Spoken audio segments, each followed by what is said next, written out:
For only 195 pesos, tanaw mo na ang napakagandang view ng Taal Lake. Kaya naman samahan nyo kami sa panibagong episode ng Clouds Diary.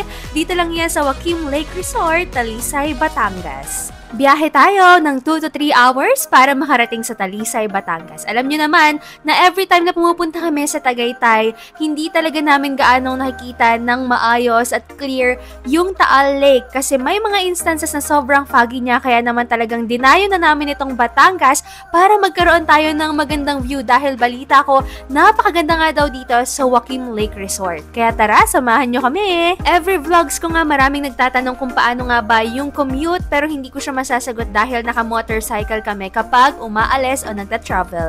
At kung pupunta nga po kayo dito, expect nyo na ganito po, kakurbada at talagang pababa yung daan kapag pupunta kayo ng Joaquim Lake Resort dito sa Talisay, Batangas. So make sure na mag-iingat kayo lalo na sa naka-motorcycle dyan katulad namin kasi medyo pababa talaga siya. At sobrang sharp ng curve nila dito, grabe. Pero bawing-bawi naman sa view, kita nyo ba yan? Sobrang ganda, grabe. Dito pa lang parang busog na yung mga mata namin. Malalaman nyong andito na kayo kapag nakita nyo na tong signage na to kung saan may nakasulat na Joaquim Lake Resort. Medyo maliit lang siya, pero pag naka-Waze naman, saktong-sakto yung location. Wow, ganda! At nakarating na nga tayo, kaya naman sa mga gustong mag-overnight or day tour, ito po yung babayaran ninyo. Almost 10 AM na nga nung nakarating kami and sobrang ganda rin ng weather nung nagpunta kami dito, saktong-sakto. At saka yung araw, yung sikat niya talagang medyo masarap pa siya sa balat. Kaya naman okay din talagang pumunta ng maaga para ma-feel nyo rin yung fresh na hangin at makapili kayo ng spot. So ito, enjoy nyo na lang muna yung view, mamaya na ako mag-voice over.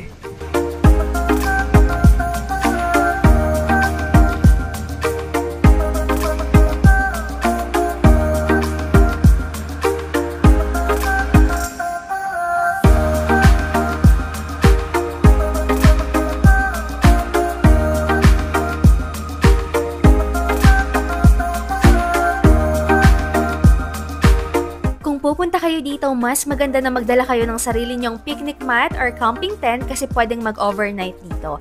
Para naman sa mga wala or hindi prepared bigla ang lakad, pwede kayong manghiram sa kanila ng tables and chairs. Pero syempre, first come, first serve. Para naman sa mga walang camping tents, pwede kayong mag-rent ng kanilang room kasi may mga available sila dito for your accommodation.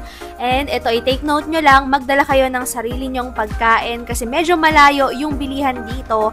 O kaya naman kung meron man silang binibenta dito, mga drinks lang yung nakita namin. So, not sure kung nag-offer sila ng breakfast, food, or what. Pero nung pumunta kami ng time na to, kailangan pa namin lumabas para makabili ng food. Ang napansin ko nga dito sa Joaquim Lake Resort, wala silang gaanong activity. So, kung talagang gusto mo mag-unwind, sightseeing, camping, picnic, ito talaga yung perfect place sa'yo. Sakto naman din nakita namin itong si Kuya Foreigner na nag-try ng kanyang windsurfing or windsurfing. Hindi ko sure kung ano talaga yung tamang term para dyan.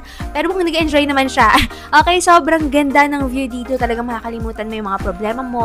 Alam mo yun, talagang malalayo ka sa mga problem, stress mo sa buhay. Kaya naman, mas maganda talaga na pupunta kayo dito with your family, barkada, or yung mga jowa bells nyo, ayain nyo na dyan. Kasi sobrang ganda, mag-picture-picture, talagang unwind kung unwind. Ganon! Kung nagbabalak na kayong pumunta with your pets, yes, pwedeng-pwede, pet-friendly sila, basta make sure maging responsible just in case na mag-poops. But so far, sobrang na-enjoy ako dito sa Joaquim Lake Resort, Talisay, Batangas. Thank you guys for watching.